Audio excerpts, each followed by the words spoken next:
Welcome to the Winning in Business podcast. I'm your host, Kelly Rissy, and I love talking to business professionals, leaders, and entrepreneurs who are winning in business. Are you ready to reach your next level of success? If so, join us on the Winning in Business podcast as I interview entrepreneurs, business professionals, and leaders who share how they've risen to success. Before we begin, go ahead, hit subscribe and the notification button so you'll be notified each time a new episode is released. Plug in and settle in. You're about to be inspired to rise up to your next level of success. Welcome back to another episode of Winning in Business. My name is Kelly Rissy, and I am so excited that you are here today with us. I have an amazing guest. She is such a powerful woman who 100% believes in empowerment through business and I would say just women empowerment in general. So let me introduce my guest today, and her name is Beate Chelette. And Beate is the growth architect and founder of the Women's Code. She creates strategies, designs, process maps, and blueprints for visionaries and leaders who want to maximize their profits and scale their impact. I feel like that would be everyone listening to this show.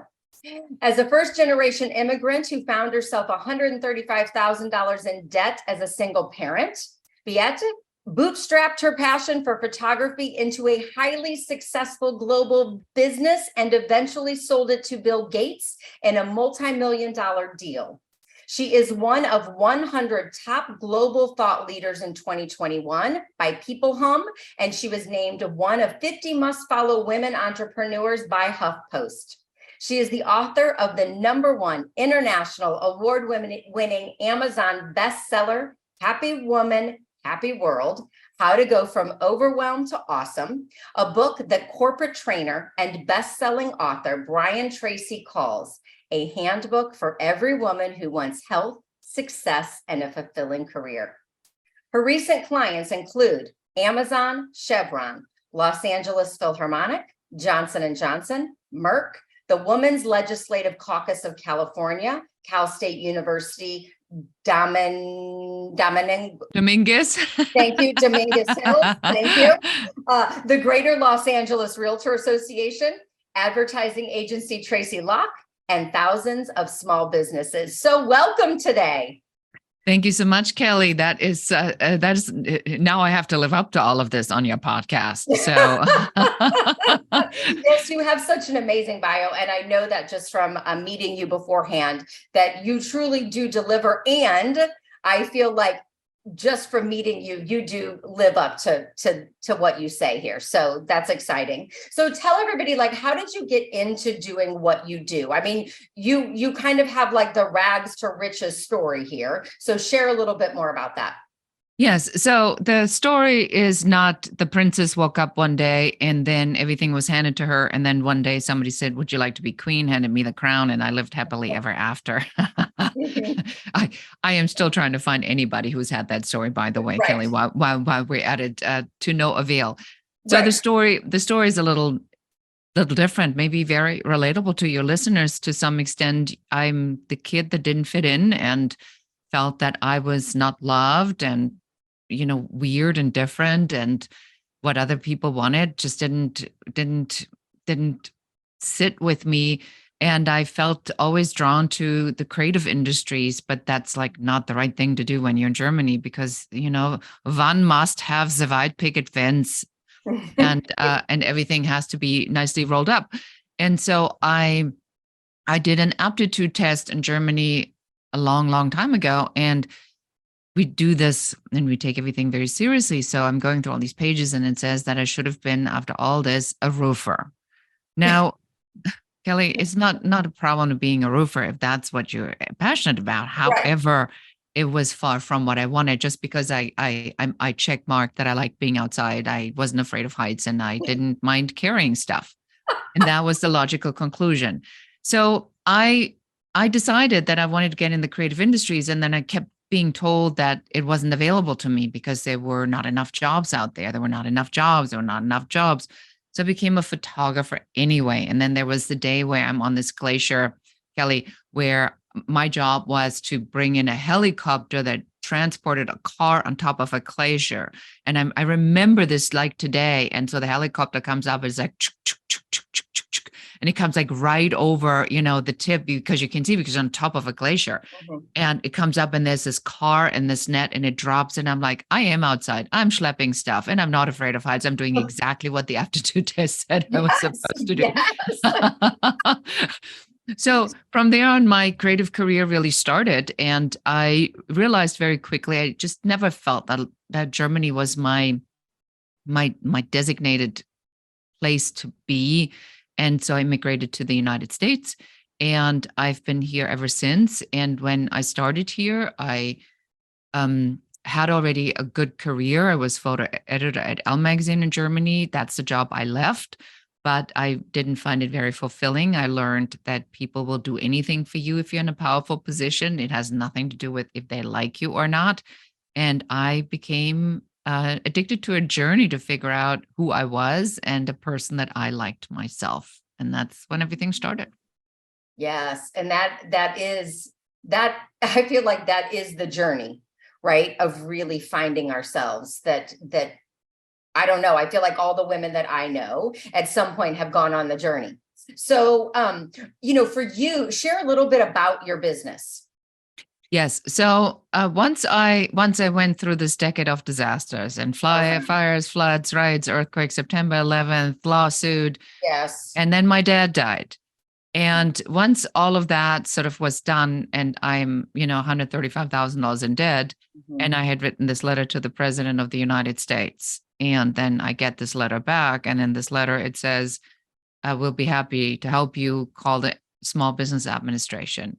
And that's when they restructured my debt. That's when my line of credit got freed up.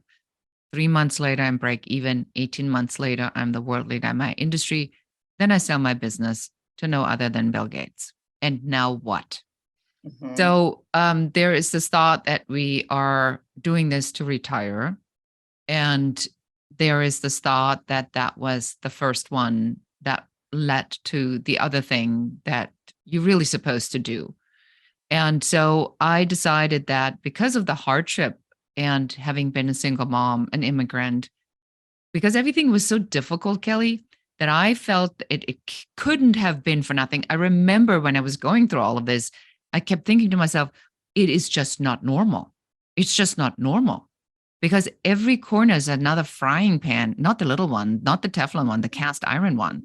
And somebody has to derive a benefit from this.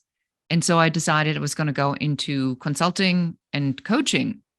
And so I realized, like I always realized, that the fuzzy stuff, the coaching per se, how do you feel? This is really not kind of my style. But what is the strategies and the systems and the plan. So I find that a lot of business owners today are very confused about why they're different. Like, you're different, you're special, yada, yada. Your parents told you it's all good. But how do you tell your client? How do you tell your client that? And then how do you back it up with the work?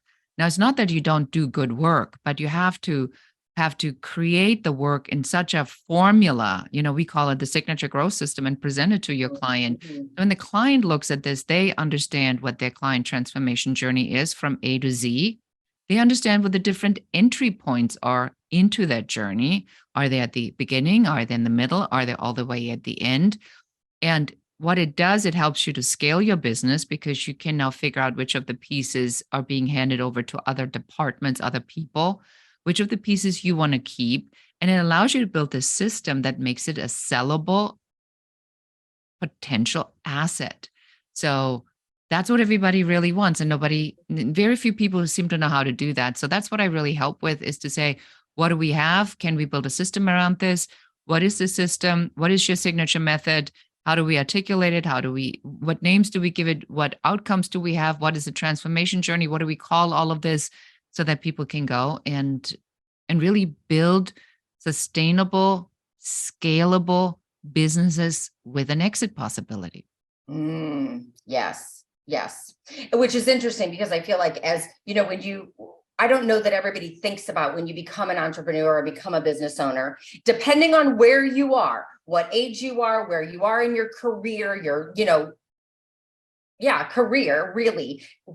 Are you thinking about the exit strategy yet? And to reverse engineer that, no, you should be thinking about the exit strategy when you start, no matter what. Do you agree with that? 100%. I think you hit something that I really would love to spend a little bit more time, if that's okay with you, for your listeners to talk about. That is that the way I learned about this, Kelly, is my friend sold his business for $70 million. Now, I did not sell my business for $70 million. That would have been nice. But he sold his business for $70 million. Mm-hmm. And then I remember we are in Portugal, in Lisbon, on a rooftop, and we are having cocktails, and it was just announced, and we're all toasting him. And then he looks at me and says, "You're next." I'm like, "Oh, what are you talking about?" And he says, "What's your number?" I said, "What do you mean?" Mm-hmm. He says, "What's your number? What's the number that if somebody would give you that number today, you knew you'd sell it?" And I thought about it and I said, "Oh, I have a number." Mm-hmm. He says, "Good. So now you know what value you need to create to get to that number." Sure enough, 9 months later, I sold my business for that exact number. Excellent. Yes. Oh my gosh, that's right. Okay. So then let's ask this question then. Because of that, right? Then what, because you can sit here in the way you say it, like, and I sold my business to Bill Gates, and right. And it sounds so easy. You know what I mean? Piece of cake. Right. Piece of cake. Okay. So what are some of really the ahas that have made you successful? Because there's some grit, there's some grind, you know what I mean? There's tenacity, there's resilience, all of that goes with it. For you, what are the ahas that have contributed to your success? Yes, I think you are absolutely correct. Nobody likes to look at the queen with a crown and say, "Oh, you just like woke up one day and stumbled in your castle and that was it." People want to hear about, the prince that had to kill the dragon and then overcome all these obstacles in the glass castle, and then, whatever, kill the witch, and then suddenly, and then we go like, yeah, now we cheer them on. Right. It is very much like that. And I the reason I mentioned that, Kelly, is because I think we as people get so guilty and ashamed and feeling ashamed that we have things not figured out. But when you go through the journey and the hardship, you have to remember that these are the relatability points that create the value for your clients. Mm-hmm. Nobody likes the rich guy got richer and richer and richer. People hate these stories. People mm-hmm. like the stories of hardship and overcoming. Mm-hmm. So for any of your listeners who is in a hardship or an overcoming or in the struggle or the messy middle, how we call it, that is exactly where you should be. Yes. Probably at this time. Yeah. So enjoy that, because that's the part you're going to talk about. And remember all of these stories. So my stories really were, what I learned is, number one, that the story on how you get there, the mess, they say the mess is the message. So you need to be able to use this instead of like trying to sweep it under the rug, because there's other people who struggle with the same thing. So if you can get the relatability factor out, so you don't look like this Uber person, but you look like somebody, and then, okay, so you're in debt, and then, oh, wow, and then her dad died. No way. And then they threw her out of the house. What? She lost a key vendor in a tsunami? Who does this even happen to? Oh, and then she sold her business. Good for her, right? So that's the part of the story. So make sure that you understand that when these things happen, these are pillars of your story that then you weave into how you operate and how you sell and what kind of products and services you're offering, because that's your credibility. Second thing, it's so interesting that you say that. As someone who does mindset work, who helps with stress management and things like that, right? Every time a situation comes up, I'm like, oh, I am learning something to help my clients or to remind myself, right? Of, like, this is what people are going, you know what I mean? Like when things are good and then they get bad, I'm like, oh yes, here we are, because life isn't, you know what I mean? It's going to come, and how am I managing it? So I love that you said that. So anyway, keep going. Fabulous. Well, let's go right in the second point is, to what you just said, it will never be over. Right. So Yes. sorry, people. Right. So you get to this point and you go, yay, bravo, I'm here. And then what? Oh, no, I want to do that. So it's like when the baby's born, the whole point is get it to sit up, get it to crawl, get it to walk, get it to run, get it to ride a bike, get it to, get smart, get smarter, smarter, smarter. So there's always another one. So it's only like people sometimes when they get 30, 35, they think, oh, that's it, I'm done. If I only were going to make it to here, no, that's the next thing is going to come. And then you're there and you're like, oh, if I'd only make it to here. So this mindset, and I know you talk about this a lot in your work, the mindset of getting there is not helping. Right. Because you'll completely miss the journey. You'll hate every minute of it. You always in the future thinking, you're never really fully in the present. And that is something I work on every day, Kelly. And I bet, why don't you add a little bit to this? Because that is so your area of expertise. I feel like we can just toss in a few golden nuggets from you here too. Yeah, well, I agree, because the getting there is the journey. The getting there is the learning. The getting there is what brings us to that next level of personal growth, development, all of that we needed, to get to the next step. And then we go to the next phase. So I feel like I agree. And I think sometimes we do so rush to the like, oh, I accomplished this. What's next? We don't even stop and celebrate what we did.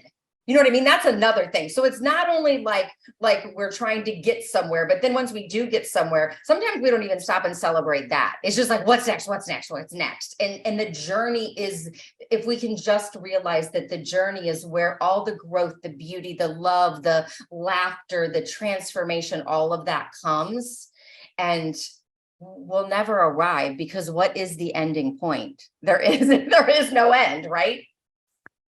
There's this one book I didn't read, but Mark Manson, who wrote the book title, and and it says The Art of Not Giving a Bleep.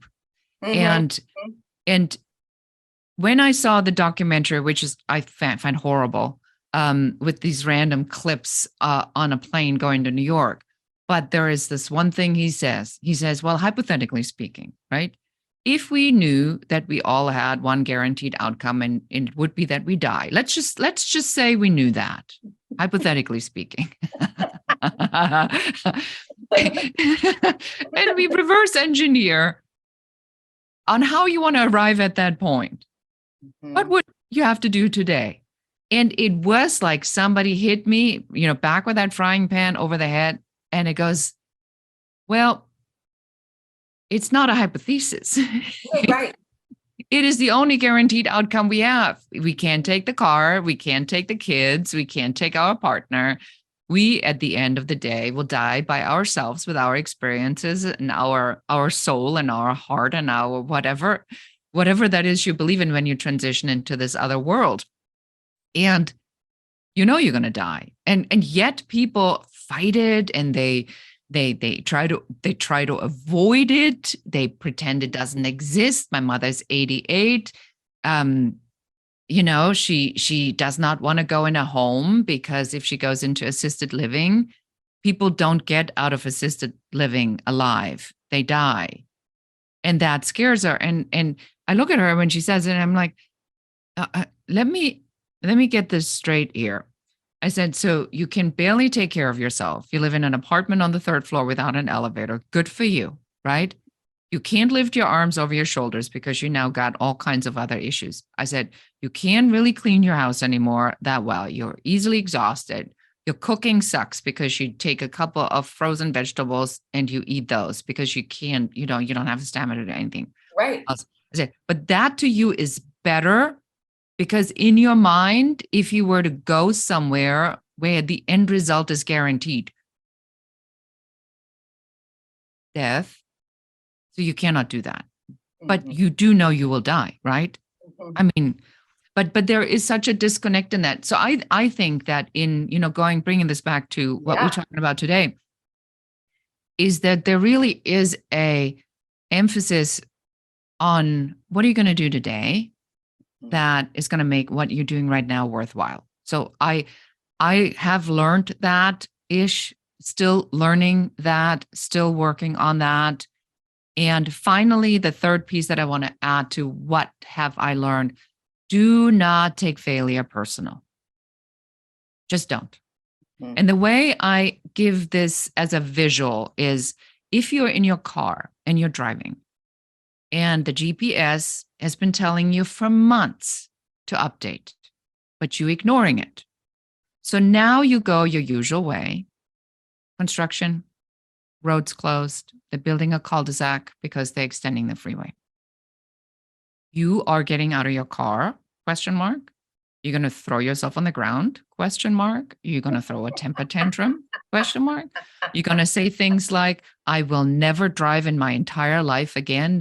Life is so unfair. I'm the dumbest person on the planet. I'm such a stupid driver.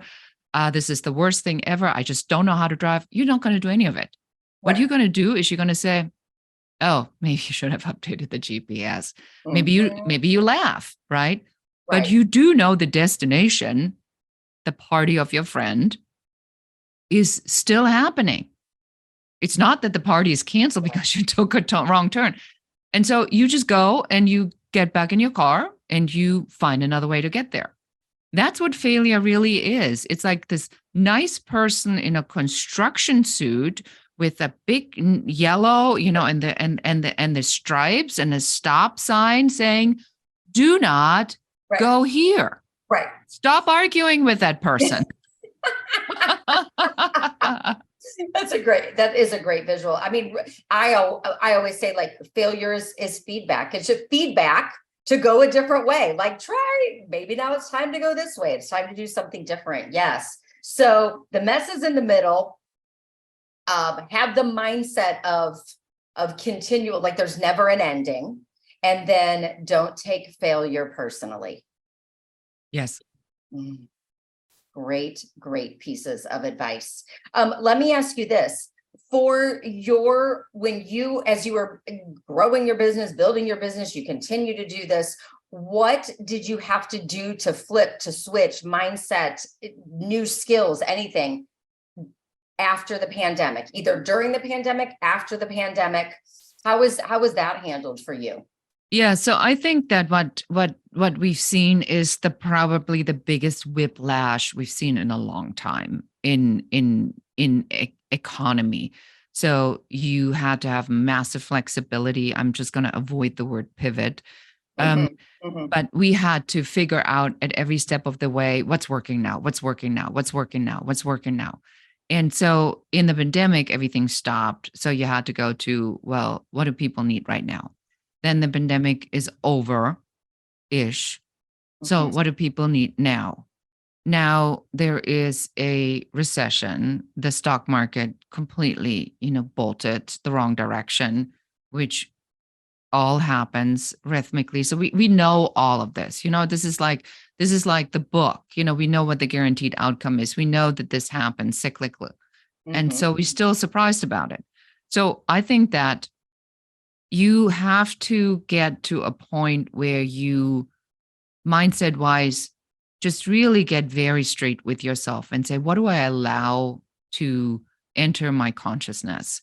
I'm probably, Kelly, much more diligent about my mindset today than I was 4 years ago. The clean thinking, because if I look at the news, especially now, as we are back in an election cycle, I mean, it's the same story all over again, because if it bleeds, it leads.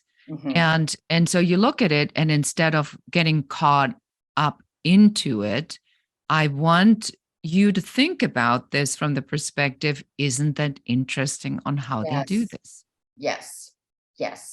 Curiosity, 100%. And I think mindset is I feel like there's so many people that, and don't get me wrong, you have to have strategy. You have to have strategies to grow your business. And at the same time, if you are not working on the inner, the outer will not work. Like it doesn't matter what outer you have, what strategies, what systems, what marketing, what, if you don't have the inner in place, the outer won't work. Yes. And to your point, the way I look at it, and that's why we were so aligned when we first spoke, is to think about it. You do need the strategy and you do need the systems. And unless you are also having a strategy for your mental, your mental and mindset, because we have blocks. And I find, and you would think, I sold a business, I made millions of dollars, I bought a house, the house, went up twice in value. We're in Los Angeles, it's insane. And still I'm up against some of the same old stories of abandonment as a child. Now, at my age, if I'm 15, I have issues with, teenage angst. That would be understandable, but come on, really now? But these stories have a tendency to catch up with us. So if you are not aware of the patterns and override the patterns with new information. So the way I describe it is like, you have an operating system like the original Mac. Yes. Yes. This is how I describe it too, I think. Keep going. Right. And the operating system keeps going and going. However, in the meantime, we have had technology advances. We had, since the original, disk, we had USB drives. We have, we've had Bluetooth. We've had all these other things that are now connecting with our computers. But if you keep using that original operating system and that original computer, nothing will work because it doesn't have the memory.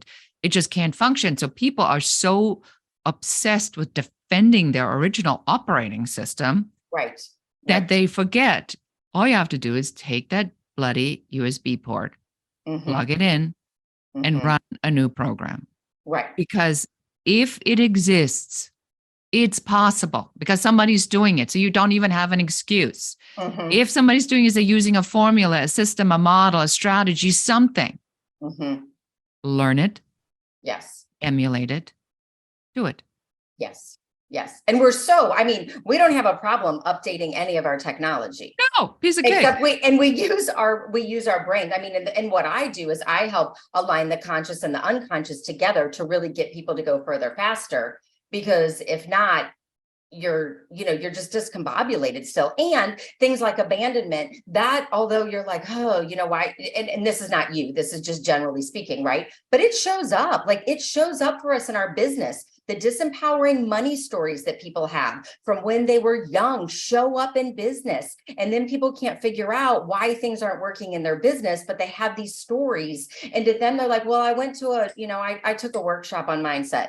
Okay, but did you really rewire things? Did you really rewire? Did you hack the brain? Did you get in there? Did you do the work? Or did you just take the workshop? Or people say, oh, I've done that. Or, I've worked with a therapist. And therapists are different than, I feel like, mindset coaches. I feel like you need both, honestly. I feel like everybody needs a business coach, a mindset coach, a therapist, like have them all. Be proactive. Oh, this reminds me of such a great epiphany I had where I was having a really tough childhood with my mother. My mother is mentally very challenged, and she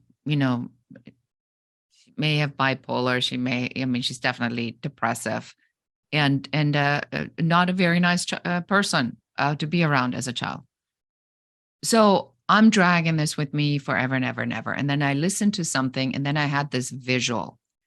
It's like me sailing on a boat, but the anchor is dragging. And then the anchor gets stuck.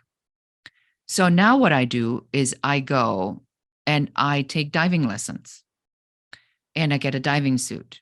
I'm going to become the authority on stuck anchors. Then I'm going to go and I am taking more lessons. I'm going to be able to stay down longer, look at the problem even in greater detail. I'm going to take a couple of reef lessons, or rock lessons to figure out, just how bad it can get stuck at a rock. And then one day somebody hands me a knife and say, cut the damn thing. Mhm. So that's, I think, the difference between, what we're talking about is there is a point where you have to understand where it's coming from so you can resolve it.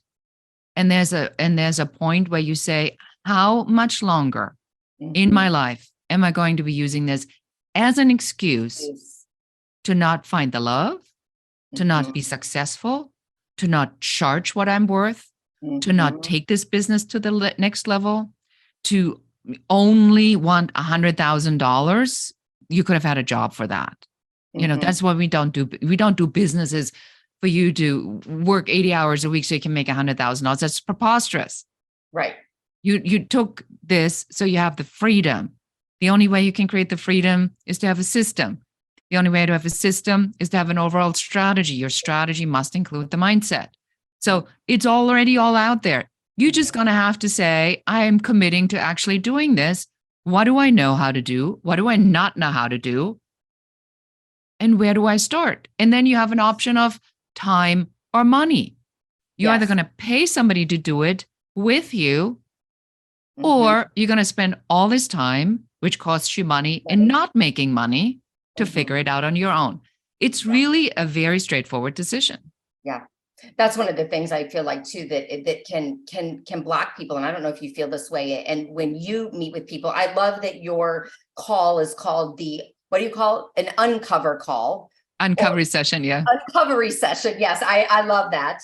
Oh shoot. Now I lost my train of thought because I was thinking of the uncovery session. Hang on. It was about, the money, right? So that I don't have the money, but yet you want to make the money. Well, you have to invest. Business owners have to be ready to invest. You have to invest in yourself. You have to invest in your business. You have to invest in people that can help you get you where you want to go.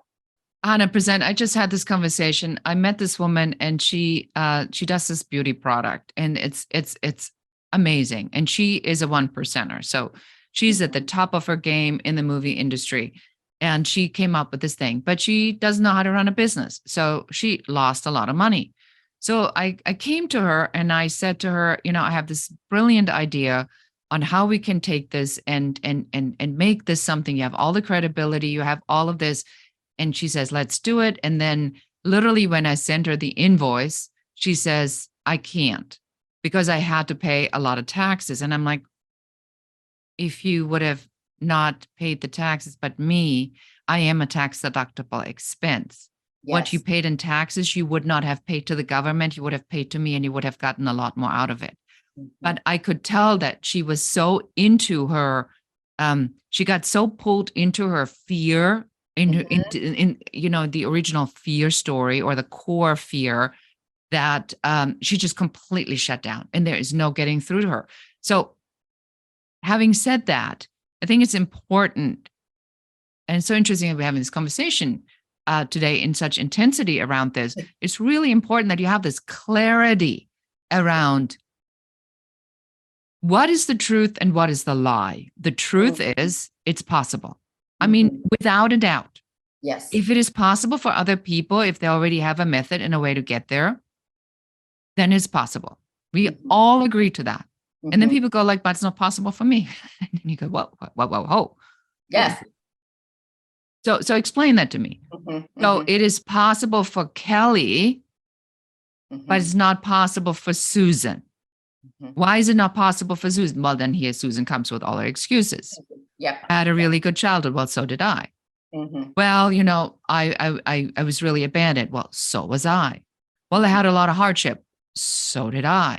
And so I think that's why my story is so important, because it has so many valleys that people say, well, if she went through like 12 of these, I only had like one, I only had like the divorce, then maybe it's not so bad for me because then I have one excuse. And that is the story where I say, Kelly, I had every reason to throw in the towel. I mean, people would have said, totally get it. You got it, girl. Yeah. Just go lay down and cry for a while. Go lay down and cry, just get a job. It's not so bad. At least you get paid vacation. And you gave it your best, but it didn't. Yeah. And that is the final part I think is important to talk about is they always say it's darkest before the dawn. Yes. The bigger your reward, the tougher the journey. It does not get handed out on a silver platter. It just doesn't. You have to do the work and you will see the results. But you're going to have to do not just the mindset, not just the strategy, but you also have to take the actions. Yeah. Yeah. Good. So for you, what are your goals in life and in business moving forward? My goal right now is, so we have finally decided, so this is like kind of, behind the curtain, like my big audacious goal now. I've realized that in order for me to make the impact that I want to make, because we're an impact driven company, I'm going to now dive into the thing that I've been resisting for years and years and years and years. So I do too have to overcome my own resistance. Yes. Like I know what I need to do. I've been resisting it for years. And I'm going like, okay, well, how much longer are you going to make this an excuse? And the excuse is I need to spend about $50,000 in ad money over the course of the next 6 to 12 months. I don't know how where the $50,000 are going to exactly coming from, but maybe I don't need to know this quite yet. And build out this funnel, because we've created this signature system mastermind, because I have found that looking at everybody around me, this is really the one thing I'm the most passionate about. That's the one thing that I'm better than anyone I've ever seen. And I say this with... Is running a mastermind? No, it's running this particular mastermind. It's doing the signature growth system to help people to take everything they've ever created, put it under one umbrella, and build a method around it so they can go out as a creator of a method and a system, and then really scale this up. That's my super skill. That's my zone of genius. So we are building that, and I'm going to hunker down. I've started to attract people in my life, Kelly, interestingly enough, that are telling me things that I really don't want to hear about dragging anchors and not doing the things I need to be doing, wasting time, getting preoccupied with squirrels and shiny objects. And I was so mad because I was covering up for my holding on to that story. So I had to really slay so if you're angry, by the way, that's usually a flagpole that you need to be paying attention to. That's what I've learned. I'm like, why am I so angry at this person? Like, well, because I'm hearing something that I know is true that I don't want to hear. Right. Yep. And so you rip the band-aids off. And so that's what I'm doing. I'm building the thing. We are working on the sales pages and the launch and the ads, and really going out harder to attract more people that need what we're doing. That's fabulous. And what is your goal? What's your timeline for the launch of the mastermind? I like it. Accountability on the show, live with Kelly. This all needs to be in place by the end of the year. So we have 6 months to run the whole funnel. Yeah. Excellent. Okay, good. Put it out to the universe, right? I have, and now I've said it to you and all your listeners. So feel free to all check in with me on social or DM and say, B, how is it going? Yes, absolutely. And we'll get to that in a minute so that everyone knows where to find you, where to reach you, and everything. So, but what is an accomplishment that you're really proud of that you'd like to share? Two. Number one would be my daughter, who is pregnant right now. And so she's going to have her first child in 7 weeks. I am super excited about that. Can't wait to meet the little one. And you'll be a grandma for the first time? First time. Yes. Oh, that's so exciting. Of course, I'm way too young for that, but she couldn't help herself. she. I always And like to say, I'm too young for that too. And then I'm like, nah, actually, I'm really not. this is just another judgment that we have on ourselves, which we just have to get over. And the second thing, obviously, would be to have sold a business to no other than Bill Gates. I mean, that is an accomplishment. And I remember the moment when I opened my computer and I look at my brokerage account and there's a number and it's a big number and you go, holy smoking mackerel, you did good, girl. Yes, congratulations on that. Yes, congratulations. That's fantastic. So, okay, where would you like to lead the listeners? And I believe you have something that people can do too, right? A quiz?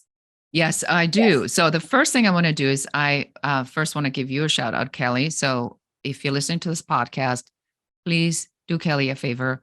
Go give her a 5-star review with a comment, ideally, and share like one takeaway from this episode, and then share this episode with one other person who needs to hear what we have talked about today, because it is a labor of love. So love her back, please. Thank you. You're welcome. And you can find me all over social media under Beate Chelette or the Growth Architect.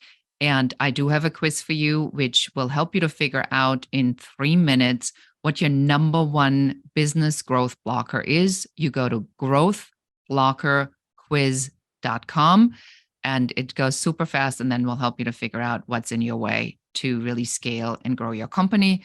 And reach out, drop into my DM, share something you're taking away. We always love to hear from the audience. And I'm here to help. If you heard something that resonates, let's see if we're a good fit. I'm here to help. Yes. And, I hope that all of the listeners have also gleaned from this: scale, think big, everything is possible. It's messy in the middle, do it anyway, learn the growth on the way. Yes, I would probably say that in closing, that the quicker you detach yourself from thinking it's a straight line, which we know it's not, but we still think it might be, but it really isn't. Mm-hmm. If you like the scribbly scrabble in the middle, the more you like it sooner, the better your life will be. Yeah. Well, I want to thank you so much. I want to thank all the listeners for listening this week. And please do like, comment, and share. We appreciate you. And, go out there, take control of your day. For sure, rise up and live. That's, what is my business called. And so I always say rise up. And I want to thank you again for your time and for sharing your expertise. I appreciate you. And it has been such a pleasure. Thank you so much for having me. Thank you for being a part of the Winning in Business podcast.